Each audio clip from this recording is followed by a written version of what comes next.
I'm June Ransom, Licensed Immigration Advisor with Woven International. Well, thank you for joining me with my fifth edition on how New Zealand is moving forward and the impact. And I'm updating you on what is happening with New Zealand immigration and how our government is managing the pathway through COVID-19 to get the New Zealand economy going again. Now, for those of you who have either read or seen our Deputy Prime Minister announcing this week that migrants should go home from this country, this is simply electioneering. We need migrants who have got skill, and whilst there will be casualties as a result of this pandemic, please do ignore Winston Peters. Look, we have entered into level 2, which has brought back life to our streets. And those people who have been craving to get to the shops, other than the supermarket, get to the hairdressers and nail bars, eat in restaurants, and meet up physically with friends and family who have not been in their bubble, their dreams have come true. Now, whilst there are still health department compliance regulations, caution does need to be made aware of. Anyway, the impact of the new freedom to the population will start to show in a couple of weeks or as we enter into colder temperatures with winter. Now, yesterday, our government released our budget for economic reform to stimulate the economy and get as many people working again. And whilst we are coming through the COVID-19 levels, we still have a long way to go towards recovery and to minimise the people casualties from financial loss. So what's our government doing?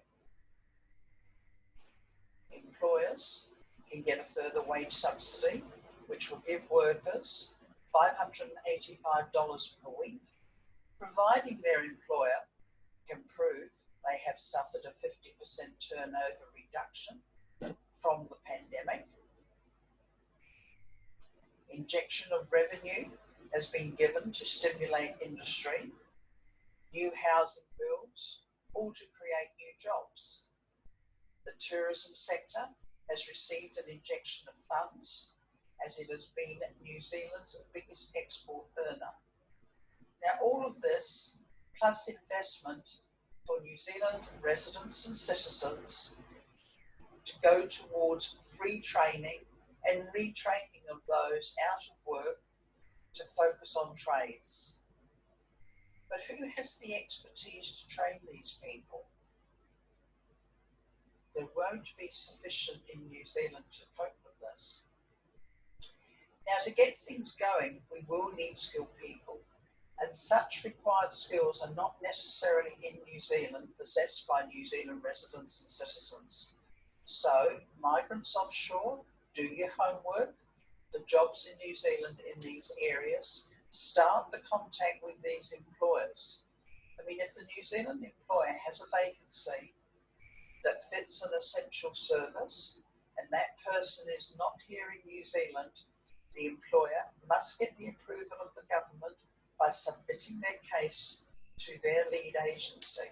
Now, this is another level of bureaucracy, and it's advisable not to do this without assistance. Yes, our borders are shut, but if we need you and you meet requirements, you will get through. Now, Immigration New Zealand has started processing the applications for those people onshore who have temporary work visas lodged and variation of conditions for critical workers in New Zealand that are needed.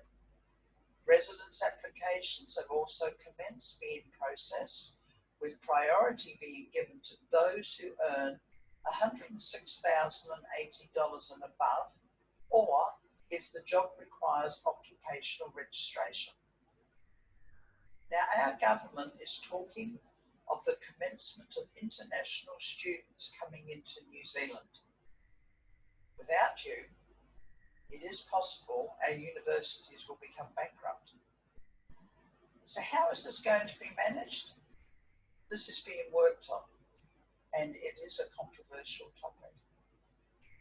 Finally, if you are looking for a new quality of life, another pathway, and you have sufficient investment monies to relocate to New Zealand, now's the time to start the planning process, as this does take time. Now, if you need additional information or assistance with immigration needs or exploring possibilities, contact Woven International. So until next week, thank you for listening. Keep safe and healthy. Bye for now.